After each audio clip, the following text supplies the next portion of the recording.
नमस्ते एवरीबॉडी। कुछ नहीं नहीं, मुझे खड़े रहना है, दैट्स ओके। नहीं, दैट्स फाइन, दैट्स फाइन। कोई या ऑफ कोर्स। फिर से बेवफाई। ये मेरे पिताजी अगम कुमार निगम जी का छठा एल्बम है, six album with T series. इसे कंपोज किया है सावन कुमार सावन जी ने। आप भी ऊपर आ जाइए। और अभी ऑलरेडी हम काफ़ी बातें कर चुके हैं इस एल्बम के बारे में, बट अगर अगम जी कुछ कहना चाहें तो। ये पिछले 5 एल्बम से एकदम अलग है और इसकी एक अलग फ्लेवर है और दिल के बहुत करीब है हमारे, क्योंकि जिस सिचुएशन में ये एल्बम रिकॉर्ड हुई थी वो कुछ अलग ही थी। क्योंकि सोनू जी की मम्मी मतलब मेरी वाइफ का डेथ हो गई थी, तो उसके बाद हम 1 डेढ़ साल बहुत ज़्यादा दुखी रहे। तो फिर सावन जी आए मेरे पास कि कुछ करना है, तो जब इन्होंने गाने सुनाए तो वो दिल के बहुत करीब लगे जिस सिचुएशन पे हम गुजर रहे थे। तो फिर इस हिसाब से ये एल्बम हमने तैयार करी। डायरेक्ट किया है तेजस दत्तानी ने, और उसमें हनी फिलहाल हैं और अमन है। आज के ज़माने में म्यूज़िक एल्बम्स इतने बनते नहीं हैं, लेकिन उसमें इनका छठा एल्बम आ रहा है, तो इसका मतलब ज़रूर इनके एल्बम्स का एक फिक्स और बहुत कमाल का मार्केट है। टी सीरीज़ फिर से एक बार इसको रिलीज़ कर रहा है, and we just hope that this will be appreciated by people. Thanks lot. In case sure. हाँ जी बोली। कुछ हमें बताना चाहिए कैसा रहा एक्सपीरियंस फिल्म के गाने का शूट करने का कुछ। ये एल्बम रिलीज़ करने का, जी बिल्कुल। ये बनाने का। बनाने का हाँ, रिलीज का दोनों ये बता बड़े दीजिए। बड़े प्यार से और खुलूस से बना है बहुत। सावन जी और हमने मिल के काफ़ी मेहनत करी और बनाया। और बाद में फिर जब अरेंजमेंट की बात हुई तो फिर सोनू जी ने भी 3 4 दिन हमारे साथ काफ़ी मेहनत करी और अच्छे अच्छे इंस्ट्रूमेंट बना के उसको भरा उसको काफ़ी। इसकी वास्तविक अरेंजमेंट की है सुरेंद्र सोडी जी ने, और बस मैंने तो उसमें हल्का सा ऊपर सा एडिशनल प्रोग्रामिंग किया है। और सावन जी बताएंगे। ये अगम जी का छठा एल्बम है, लेकिन मेरा पहला है। और आप लोगों से एक ही रिक्वेस्ट है कि जिस तरह से 5 एल्बम आपने सुने, आपने प्यार दिया, सम्मान दिया, और इस एल्बम के लिए भी मैं आपसे यही रिक्वेस्ट करूँगा कि इसे सुने और अपना ओपिनियन दें। हमने इसमें काफ़ी मेहनत की है, सोनू जी का प्यार बहुत मिला इस एल्बम में, और आज बहुत कुछ सोनू जी की वजह से हुआ है इस एल्बम में। वो चीज़ें बताने की नहीं, महसूस करने की है। और अगम जी को किस तरह मैंने तैयार किया, कैसे कैसे हम लोगों की एक लंबी जर्नी है इस एल्बम के पीछे। बस आपसे यही रिक्वेस्ट है मीडिया से कि इसको सुने और उसके बाद इसको बढ़ाएं आगे। Thank you. सोनू सर, जी। आप टैलेंटेड और गुड लुकिंग तो हैं ही, इसलिए सक्सेसफुल हैं, लेकिन फादर का कंट्रीब्यूशन कितना रहा आपके सक्सेस में? मेरी सक्सेस है ही नहीं एक्चुअली। हम सबकी, मेरे फादर की, मेरी मम्मी की, मेरी बहनों की, हम लोग अलग नहीं हैं किसी भी चीज़ से। जब हम पहले मुंबई आए थे सिंगर बनने के लिए, तो मेरे पापा ने मुझे मुंबई दिखाया, जो कि उस समय बॉम्बे था, कि यहाँ उषा खन्ना जी रहती हैं, यहाँ महबूब स्टूडियो है, यहाँ सनी स्टूडियो है, यहाँ अनु मलिक रहते हैं, यहाँ लक्ष्मीकांत प्यारलाल रहते हैं। तो मेरे फादर ने ही मुझे आज से, जब 91 में हम लोग आए थे, बॉम्बे था तब, दिखाया था, सिखाया था। और उसके पहले से ही बचपन से, क्योंकि मैं एक ऐसे फैमिली में पैदा हुआ जहाँ मेरे माता पिता दोनों ही प्रोफेशनल गाते थे, और एक होता है शौकिया तौर पर म्यूज़िकल इंटरेस्ट होना, और एक होता है वही व्यवसाय होना, फ़र्क होता है उसमें, है ना। एक रेगुलर पढ़ने वाला आदमी और एक टीचर में फ़र्क होगा नॉलेज में, तो वैसे ही जो प्रोफेशनल गाता है उसका फ़र्क होता है समझ। तो ये लोग प्रोफेशनली गाते थे, तो उनकी सोच थोड़ी ज़्यादा मैच्योर पॉइंट ऑफ व्यू था म्यूज़िक के बारे में। तो इन्होंने हमें, पापा ने ख़ास तौर से समझाया कि भाई, रफ़ी साहब क्या चीज़ है, लता जी क्या चीज़ है, आशा जी क्या चीज़ है, किशोर कुमार जी क्या चीज़ है, मुकेश साहब का क्या कंट्रीब्यूशन है, सैगल साहब, इन सब के पितामह ये कैसे हैं। तो हेमंत कुमार जी, तलत महमूद जी, महेंद्र कपूर जी, इन सब लोगों से मुतासिर हमको मुखातिब और फिर मुतासिर कराया। उसके बाद में एक और चीज़ जो इनकी तरफ से हमारे अंदर में आई है वो है दुनिया को जस्टली ट्रीट करना। अगर ये लोग को हम देखते हैं कि बचपन में फ्रॉड दिमाग के हैं, या हम जानते हैं कि हमारा फादर झूठ बोल रहा है, और लेकिन वो सामने वाले को किसी का पैसा खा रहे हैं, किसी का ये कर रहे हैं। ऐसी भी फैमिलीज़ होती हैं जहाँ पे बचपन में बच्चा ये देखता है कि कैसे किसी को बेवकूफ़ बनाया जा रहा है, तो शायद वो बच्चा बड़ा भी वैसे ही होता है। आई थिंक बहुत समय तक जो स्ट्रीट स्मार्टनेस मेरे अंदर नहीं आई थी, वो इसीलिए आई थी क्योंकि हमारा बचपन बहुत ही डिसिप्लिन्ड, बहुत ही सही जिसे कहते हैं सीख और समझ के साथ में, बहुत ही ज़्यादा कंट्रोल एनवायरनमेंट में सेल्फ रिस्पेक्ट का बहुत ख्याल होना, ऐसा कोई काम नहीं करना जिससे आपकी इज़्ज़त की फजीती हो जाए। तो I would say thank you for, आपने ऐसे वर्ड्स बोले कि आपने मेरे लुक्स की और गाने की बात की है। इसके अलावा जो मैं व्यक्ति हूँ उसका कंट्रीब्यूशन इन लोगों का और ज़्यादा है बनस्पत सिर्फ म्यूज़िक के और मेरे लुक्स के।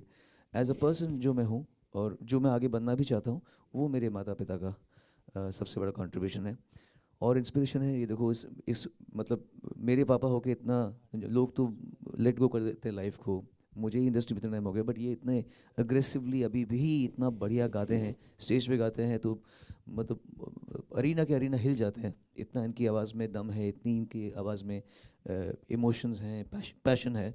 तो ये भी इंस्पिरेशन है कि हमें लगता है कि यार हमारा फादर ऐसा कर सकता तो हम क्यों नहीं कर सकते। तो अभी हमको भी we have to tighten our belts and get like this. So overall इनके बहुत सारे कंट्रीब्यूशन है हमारी लाइफ में। अगर जी आप इतना अच्छा गाते हैं तो हम इन फ्यूचर, अब आपने कमबैक भी किया है, तो इन फ्यूचर में हम आपको सोनू जी को साथ में गाते हुए फिल्मों में हाँ, देखना होगा। सोच रहे हैं हम लोग भी। अभी अभी अभी किसी ने बोला था, तो एक्चुअली हम लोगों ने अभी इस बारे में तो अभी एकदम डेफिनेट और कॉन्क्रीट सोचेंगे, और मुझे उम्मीद है कि आने वाले टाइम पे बहुत ही कम समय में हम दोनों एक कुछ निकालेंगे अपना। तो सर आपने सोनू जी को एक्टिंग क्यों नहीं करी? He is a very good singer by the way, he have good looks, he is been physique, so why not acting by Sonu? Actually क्या है कि इतना जैसे होता है ना, इसके लिए भी बहुत गाइडेंस चाहिए। वो गाइडेंस ओवरऑल नहीं थी बिकॉज जो जो हम इनसे पा सके वो हमने कर लिया। But acting is another scenario where you need to have the right people around you, the right group, the right set of producers, the right set of directors. The क्योंकि कुछ लोग तो बहुत ही अच्छे एक्टर्स बन के आते हैं, कुछ लोग सीखते हैं in the process of being in the industry. For that you have to have right mentors, right teachers. I had some early experiences of acting about 14 years back, and I realized I need to have a set of people who are as sincere as me. Because I think I'm a very good student. When I get into some work, जब मैं कुछ काम करने उतरता तो मैं अपनी मतलब जान निकाल के हाथ निकाल लेता हूँ, अभी इतना काम करने वाला हूँ मैं। If you don't have an appropriate team that is in sync with you, You can find some, you're so dedicated, you're so workaholic, so you're successful in singing also, so you might have got successful in acting too, sir. I sincerely appreciate your आप मेरे बारे में ऐसा सोचते हैं, thank you very much. हो सकता है कि आने वाले समय में मुझे कोई ऐसा मिलना होगा जो जो इस चीज़ को बाहर लेकर आएगा।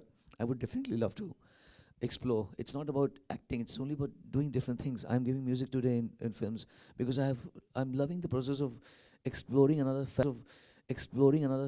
faculty inside me.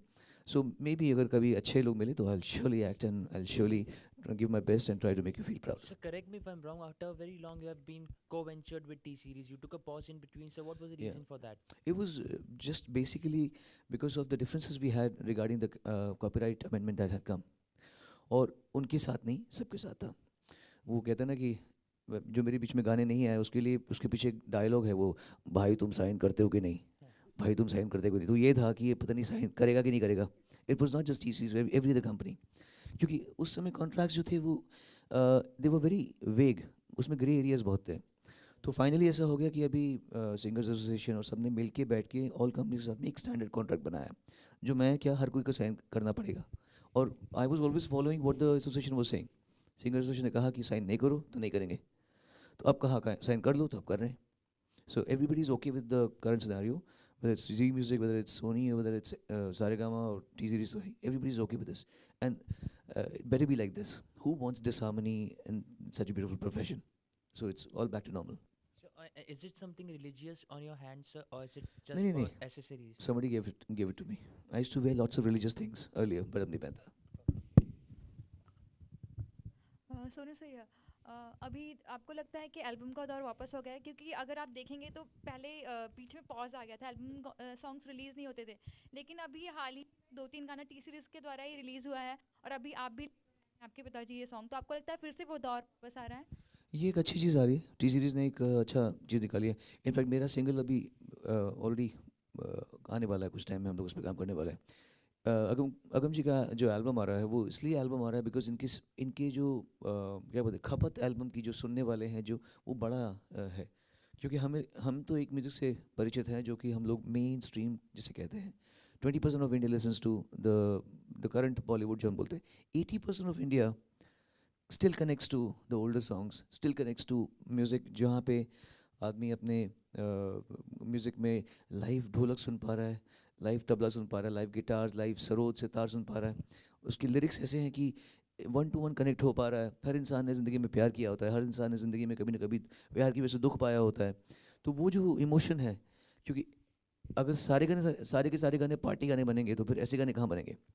तो ये गानों में फ़र्क ये है, इसी वजह से उसकी एल्बम आ रही है, क्योंकि इसको सुनने वाले चाहने वाले 80% ऑफ इंडिया है जो अभी भी बेवफाई वाले गाने कुछ सुन, अरे है क्या बात है यार, क्या लिखा है, क्या गाया है, जो सुनते हैं. तो वो कनेक्ट करते ही हैं इस चीज़ को. तो ये जो गाने हैं ऑफ कोर्स इनकी 5 एल्बम से जो छठा एल्बम है एकदम अलग है, क्योंकि इसके कंपोजर अलग हैं, अरेंजमेंट्स अलग हैं, टाइम का भी फ़र्क है, द वेन्यू है, द एरा हैज़ चेंज्ड. तो इसलिए ये थोड़ा फ़र्क है. मेरी एल्बम से पहले मेरा सिंगल आएगा. एक एल्बम पर मैं काम कर रहा हूँ, आपको बाद में बताऊँगा. लेकिन ये जो सिंगल आएगा टी सीरीज़ के साथ में, उम्मीद है वो पहले आएगा, उसके बाद में फिर देखेंगे क्या होता है. ओके, सो Okay. इंडिपेंडेंस डे आ रहा है, प्लीज़ आज़ादी आपके लिए क्या, और एक विश अगर आप कर दें आपके ऑडियंस को. इंडिपेंडेंस डे के लिए तो मैं ये कहूँगा, मैंने अभी जनगण मन एक हमने गाना बनाया है, विक्रम घोष जी और मैंने, जो बहुत सारे हमारे बड़े बड़े सिंगर्स ने साथ में गाया है. रशीद खान साहब, कौशिकी, पंडित विश्वमोहन भट्ट जी ने बजाया है, तरुण भट्टाचार्य जी, पुरबायन, उन्नी कृष्ण जी, नीति मोहन, नूरा सिस्टर्स, पापोन, रोहन मजूमदार जी और विक्रम भाई और मैं, विक्रम घोष जी और मैं. उस पर हमने एक जनगण मन बनाया है अभी हाल ही में. उसके लिए तो पब्लिसिटी हम कर चुके हैं काफ़ी पीआर.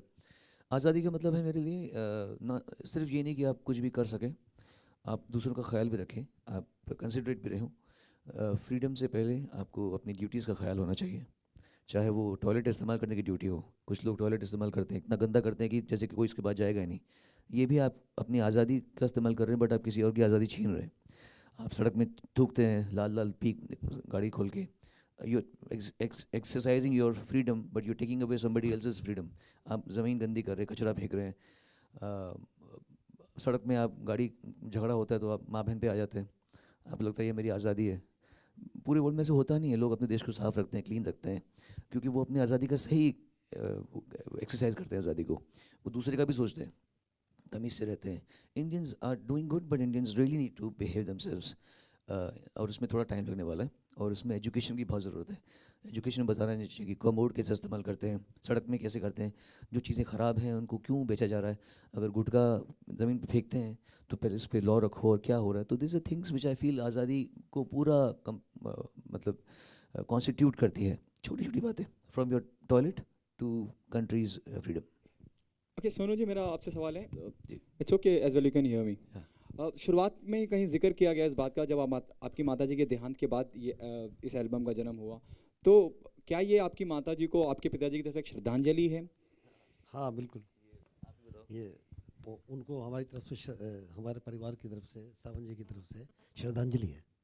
अभी इनफैक्ट मैं यहाँ बैठ के उनको याद ही कर रहा था. वो होती तो बड़ा खुश होती, पर वो हैं शायद, इसलिए हो पा रहा है.